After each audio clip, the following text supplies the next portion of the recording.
The lights went out at 10:17 p.m., all at once. Every porch bulb, every flickering street lamp, every hum of life vanished into a heavy, electric silence. Evelyn Carter stood at her kitchen window, phone flashlight trembling in her hand. The reflection in the glass looked wrong, too pale, too still. Outside, the town of Maple Hollow lay swallowed in black. No stars, no moon, only the sound of wind scraping through leafless trees. Her neighbor's generator coughed once, then died. Somewhere down the street, a dog barked, sharp, panicked, then stopped mid-sound, like something had smothered it. Evelyn whispered, "Please don't go out," as her phone light flickered. Then she heard it, faint, slow footsteps moving across her porch. Not hurried, not hesitant, measured, wood creaked beneath deliberate weight. A hand brushed the glass. She froze, light shaking across the window. No shape, no face, only the faint outline of a shadow leaning in closer, just beyond the reflection. Then, knock, 3 times, soft, rhythmic, as if the thing outside already knew her. She backed away, heart pounding. The flashlight blinked off, plunging the room into darkness. And from somewhere behind her, inside the house this time, came the sound of breathing, slow, wet, close. The power outage wasn't outside anymore. It was inside. Evelyn didn't move for a full minute after the sound stopped.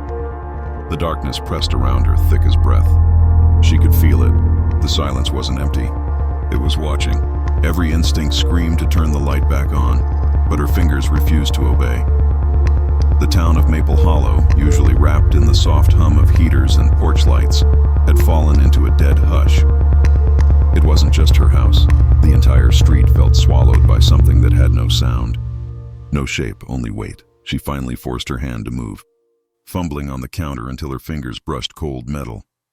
The lighter. A spark. A weak flame rose, trembling orange. For a split second, she felt safe again. The faint glow caught the edges of her kitchen. The refrigerator, the half-drunk glass of water, the family photo on the wall. Her parents, long gone, smiled back in frozen warmth. The small details of normalcy, until her eyes drifted lower.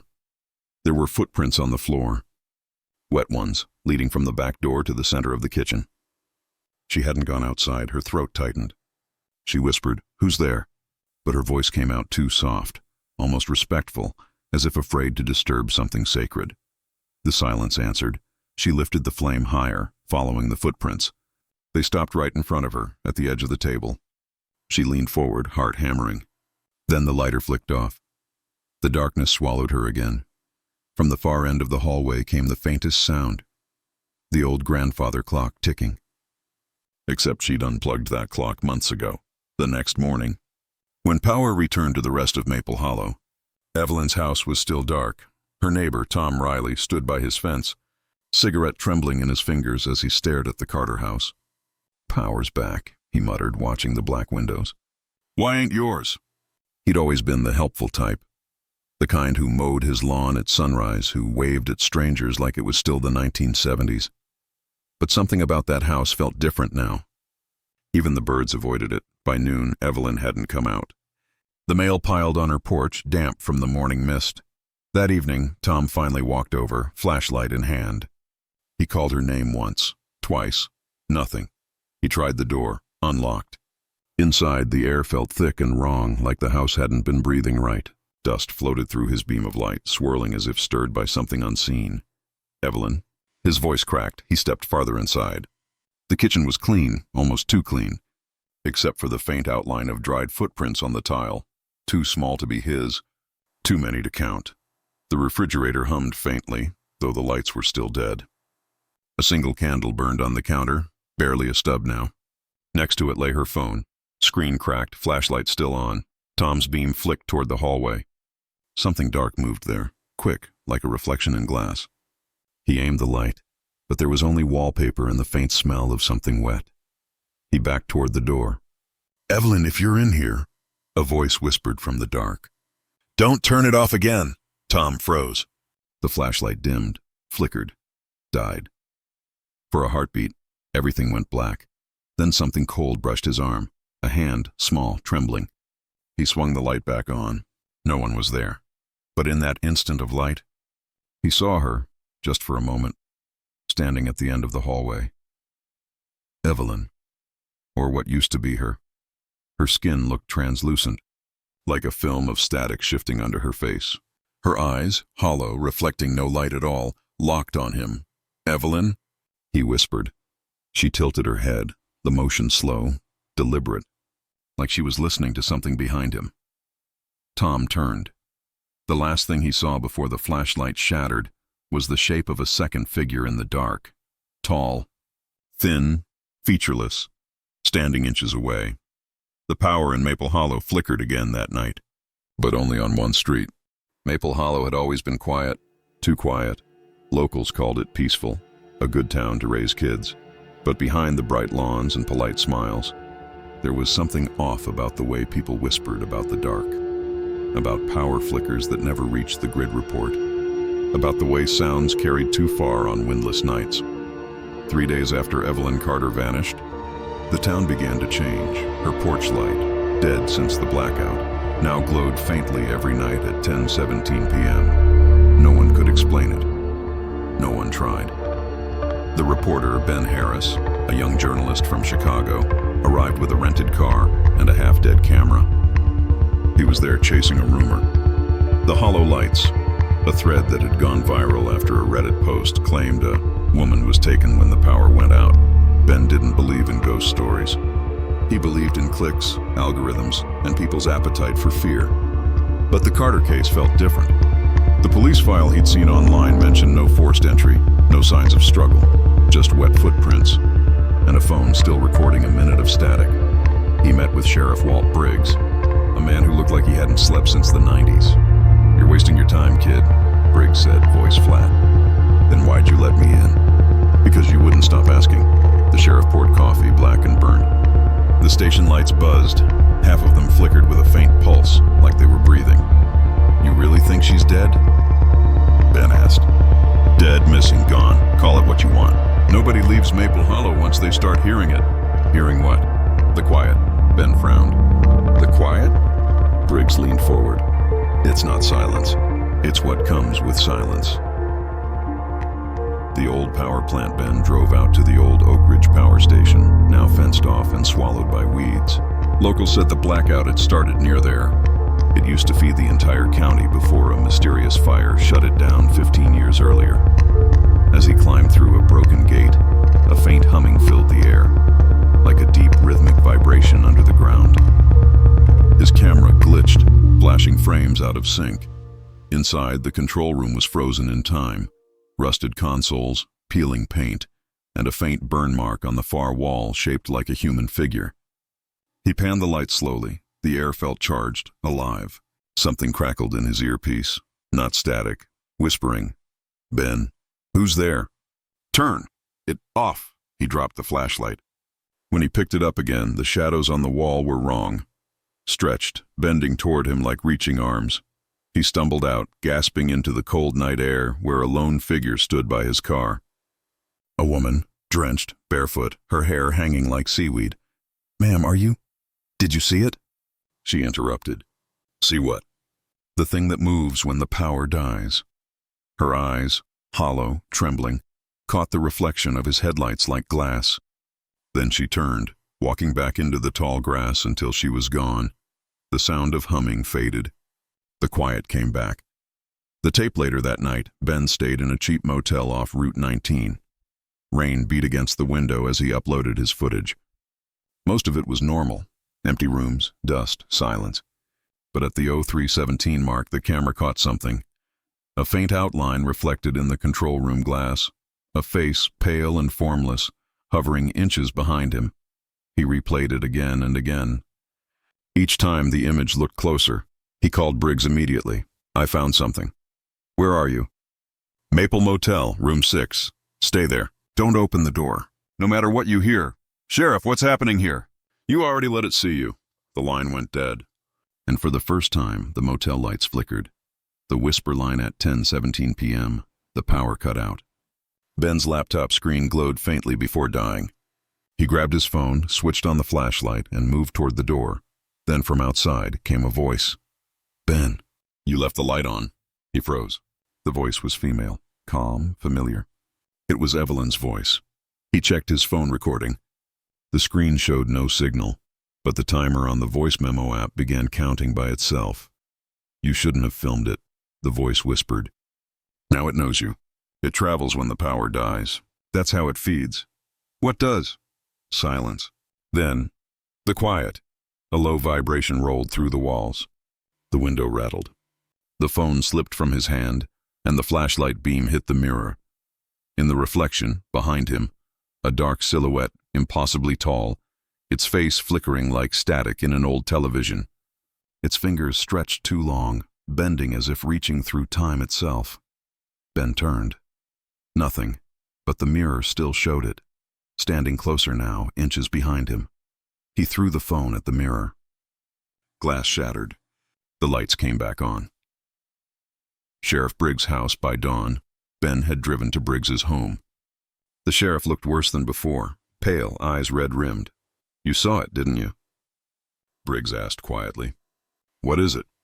Ben snapped. "A ghost? A hallucination?" "No, it's older. We called it the Quiet because that's all that's left when it comes. It doesn't haunt houses. It haunts electricity." Briggs showed him a file, photos from 1998, when the old plant caught fire. A technician named Eleanor Reeves was found burned near the main generator, her body fused to the wall. The lights had gone out across 5 counties that night. Reeves wasn't human by the end, Briggs said. She'd been experimenting with frequency, sound below what we can hear. Claimed it could bridge gaps. Guess she found one. A gap to where? Where silence lives. Ben leaned forward. You think she became it? I think she opened the door and never closed it. The town meeting. That evening, the town gathered at the small community hall. Dozens of anxious faces whispering under flickering lights. Briggs stood at the front with Ben beside him. We're shutting down power tonight, Briggs announced. No devices, no lights, nothing after 10. Murmurs rose.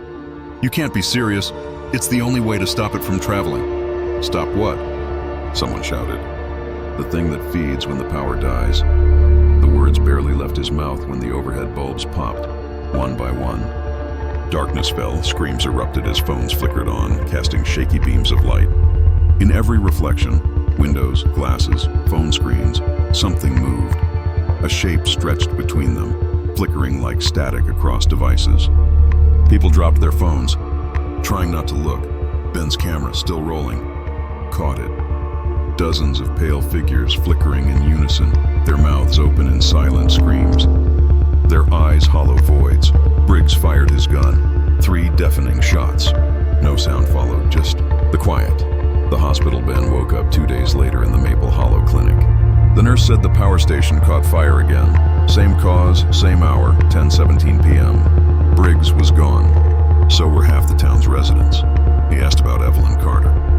The nurse shook her head. We don't say that name here anymore. Why not? Because she answers. When night came, Ben sat in the hospital room, recorder in hand. The hallway lights flickered softly. He spoke into the mic. If anyone finds this, don't trust the silence. It's not empty. It's full of everything that listens. A faint hum answered, deep in the recording.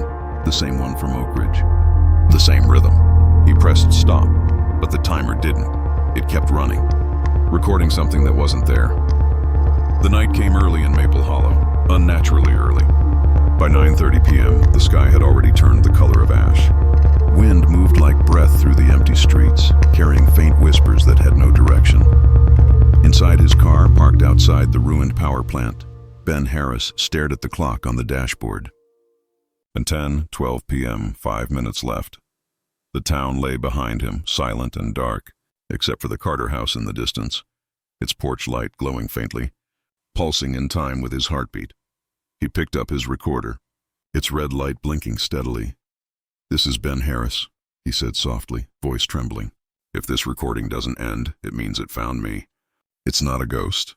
It's a frequency, a living silence. And every time the power dies, it crosses over. He swallowed hard. Evelyn Carter didn't disappear. She's still here, in the static. And if I don't stop it, it'll spread again tonight. The clock turned 10:16. He opened the door. The return to Oak Ridge.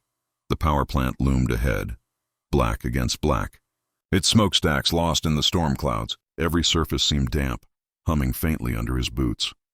When he entered, the main hall was lit by a single emergency bulb, flickering slow.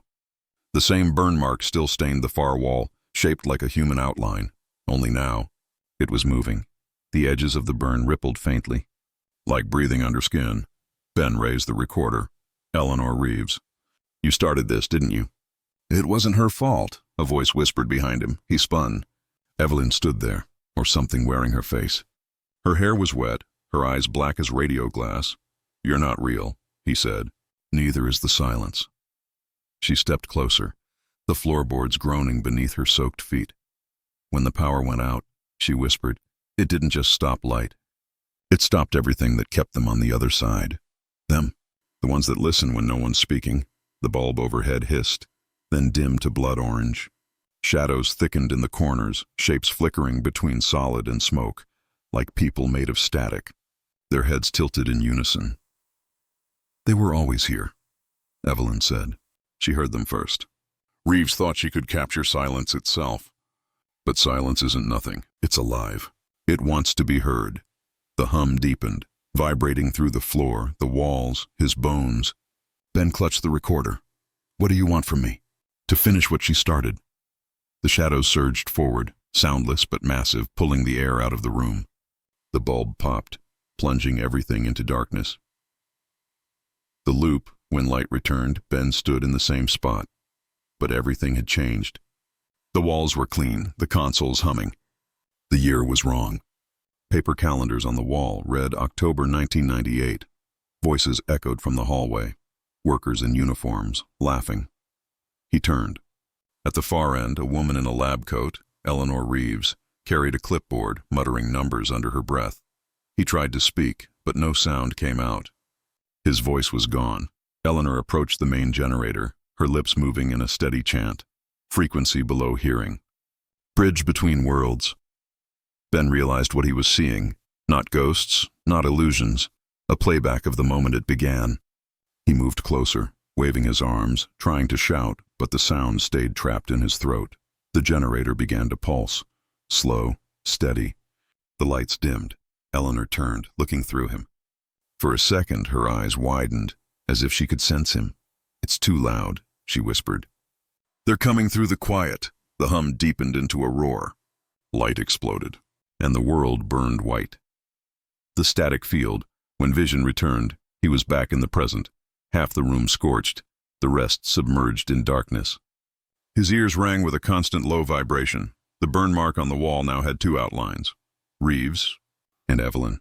Their figures shimmered faintly, locked in the surface like trapped radio waves. Ben stumbled toward the console. The old main switch, rusted but intact, still read, "Master power feed. If it feeds on silence," he murmured. "Then I'll drown it in sound." He pulled out his recorder, rewound to the static-filled moment from the motel and hit play. The air trembled. Whispers grew into wails, voices overlapping, breaking language. "You can't stop it," Evelyn hissed. "It doesn't need silence anymore. You gave it recordings. You gave it memory." The generators shuddered to life, old circuits screaming as the entire plant vibrated. Sparks burst from the walls. A towering shadow rose from the center of the room. Faceless, limbs distorting like smoke caught in wind. Its form flickered through walls, through machines, through Evelyn. "Turn it off," she screamed. "You said it feeds when it's quiet." Ben shouted. "It feeds when you listen." He covered his ears, too late. The hum became a scream, piercing through bone, through thought. Visions burst behind his eyes. Every blackout, every terrified face, all merging into one continuous loop. And in the middle of it all, Evelyn's voice whispered, almost tender, "You're part of it now." The last recording outside, Maple Hollow lost power again. Every house, every streetlight, black. Inside the plant, Ben fell to his knees. His recorder glowed faintly, still running, through the noise. One final voice emerged, deep, layered, almost human. Silence is never empty. He reached for the recorder, but his fingers passed through it, through everything. His skin shimmered with faint static. He looked down. The edges of his body were dissolving, not burning, not fading, blurring. He staggered toward the exit. Every reflection he passed showed a different version of himself. Younger, older, screaming, silent. At the door, he saw Evelyn waiting, her face soft now, almost peaceful. "It's easier if you stop fighting." "I can't," he whispered. "Someone has to stop it. Then record it all. Make them hear." She stepped aside. Behind her, the horizon flickered, the town blinking in and out of existence like bad film. He pressed record again. "This is Ben Harris. Oak Ridge Power Station. If anyone's hearing this, shut it off. Don't listen to..." Static cut him off. His voice warped, slowed, reversed. Then, "Don't stop listening." The collapse. The entire grid surged, every line feeding into Oak Ridge. Lights across the county blinked on at once, overloading transformers. Sparks rained across the plant. The entity, the quiet, expanded, its form breaking into fragments of darkness and light. Its voice filled every circuit, every device. "The more you record, the more you keep me alive." Ben screamed, ripping the recorder apart. The tape burst into fire, a single blinding flash. The shadow convulsed, then nothing. Total silence. For a moment, it was gone. Epilogue. Within the climax, dawn crept over Maple Hollow. Emergency crews found the power plant still burning. The control room melted into glass. No trace of Ben Harris.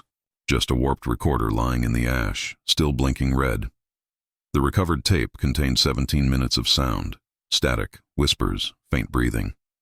At minute 10:17, a voice said, "When the power goes out, don't look at the reflections."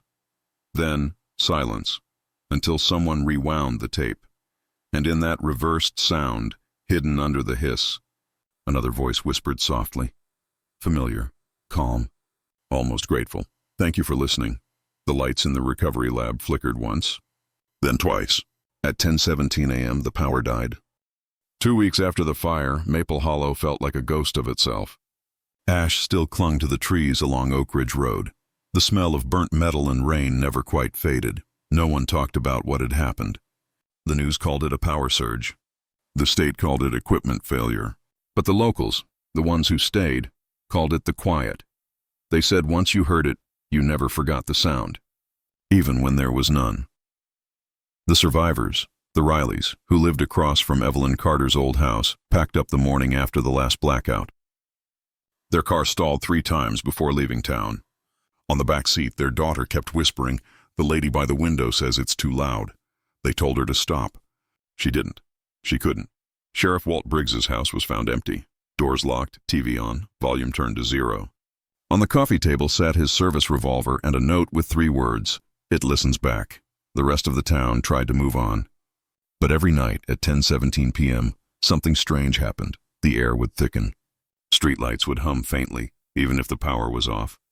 And every dog in Maple Hollow would start to whimper, not bark, not growl, just a long trembling sound, like mourning. The recorder months later, a forensic technician named Claire Nolan was assigned to sort through evidence from the Oak Ridge fire. She worked out of a temporary lab 3 counties away, neutral ground, far from the blackout zone. The recorder found at the scene had melted into an unrecognizable lump of plastic and metal. Still, the red light blinked. How was it even powered? She muttered, adjusting her gloves. She placed it under the analysis rig. The machine hissed, calibrating. For a moment, everything seemed normal. Then the rig's monitor flickered. 10:17 p.m. The timestamp froze. The waveform began to move on its own. A voice, distorted but steady, emerged from the speakers. "If anyone's hearing this, it means you brought it back." Claire froze. The room temperature dropped 2 degrees. Her breath came out visible. "Ben Harris?" She whispered. "Don't say the name," the recording hissed. "It knows the names." She tried to pause playback. The command didn't respond. The waveform expanded, louder, deeper.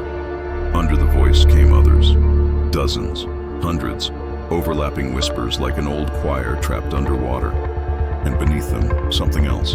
A low, resonant hum that wasn't sound at all. It was vibration. Felt, not heard. The lab lights flickered once, twice, then the power cut. Claire sat perfectly still, listening to the dark breathe around her. From the speakers came one final whisper, soft as dust. "You're part of the recording now." The return a week later, the entire lab facility lost power for 7 minutes. When it came back, all devices had reset to October 17, 1998, the date of the first Oak Ridge fire. The server logs showed an unregistered file uploaded seconds before the outage. When the power went out, Final M3, no one claimed it. No one dared play it, but rumors spread, the kind that live only in whispers and late-night Reddit threads. They said if you play the file exactly at 10:17, you'll hear a voice say your name, and then your lights will go out. The house Evelyn Carter's home still stands on the corner of Maple and Birch. The new owners, a young couple from Ohio, got it for almost nothing. They repainted, rewired, renovated. But every night, when the power grid dims for maintenance, one bulb in the kitchen flickers, the one above the table. They changed it 5 times. The electrician swore the wiring was clean. Sometimes just before bed, the wife swears she hears faint footsteps in the hall. Other times the husband dreams of static. When they wake, they always find the same thing on the kitchen floor, wet footprints leading from the back door to the window. They don't talk about it. They don't even look at it anymore. They just keep the lights on. Always. The broadcast 1 year later, a local college radio station, WZMH 103.7 FM, aired an anonymous recording submitted by mail. The disc was unmarked except for a note. Play this when the power goes out. The host, half drunk, thought it was a prank. He queued it up during a thunderstorm, laughing into the mic. All right, folks, got a creepy one for you tonight. Says here to play it when the studio lights blinked out. Static filled the station. Listeners called in claiming they could hear whispering between the interference, voices saying their names. Others said their radios wouldn't turn off, even when unplugged. Police found the host the next morning, still in his chair, eyes open, skin pale as frostbite. The microphone was still recording. The final line captured on tape was his own voice. Soft and trembling. I can see them in the sound. The quiet spreads by the following winter. Blackouts began spreading through nearby counties. Random, short, unexplained. Each one exactly 7 minutes long. Each one beginning at 10:17 p.m. The Department of Energy blamed aging infrastructure. But engineers reported something stranger. The frequency spikes before each outage were identical. And they matched the signal from Ben Harris's last recording. Somewhere, somehow, the sound had escaped. The last entry A file was found months later on an abandoned laptop inside the Maple Hollow Police Archive. Timestamp 10:17 p.m. Name quiet log final.move. The footage showed the old station, empty, dust thick on the desks. A flashlight beam moved shakily across the floor. A man's breathing filled the mic. This is Deputy Mark Lane. If anyone finds this, the power's been cutting out again. I keep hearing... A soft knock interrupted him. 3 knocks, rhythmic. From behind the camera, he turned. A shadow crossed the far wall, tall, thin, rippling like static on water. Who's there? Silence. Then a voice whispered inches from the mic. Thank you for keeping the lights on. The camera fell. The screen went black. But the audio continued for exactly 7 minutes. Then stopped. At 10:24 p.m., 8 the quiet returns. Home today, Maple Hollow is nearly empty. Grass grows through the cracks in Main Street. Windows stay boarded, even in daylight. But at night, from miles away, travelers sometimes see faint flashes in the valley. Pulses of white light, rhythmic and slow. Locals don't stop anymore. Truckers say their radios die when they pass the Oak Ridge turnoff. Some claim they hear whispers in the static, names, places, warnings, and always, before it cuts out. The same phrase, it's listening. The ending somewhere in a forgotten evidence room. Buried under dust, the melted recorder still sits in a plastic bag. Its red light no longer blinks, but under the right angle, if you look close enough, it seems to glow. Just for a second. And if you listen closely, really listen, you can almost hear breathing. Soft, wet, close. The lights hum overhead, faint but steady. Until exactly at 10:17 they flicker once, twice, then darkness.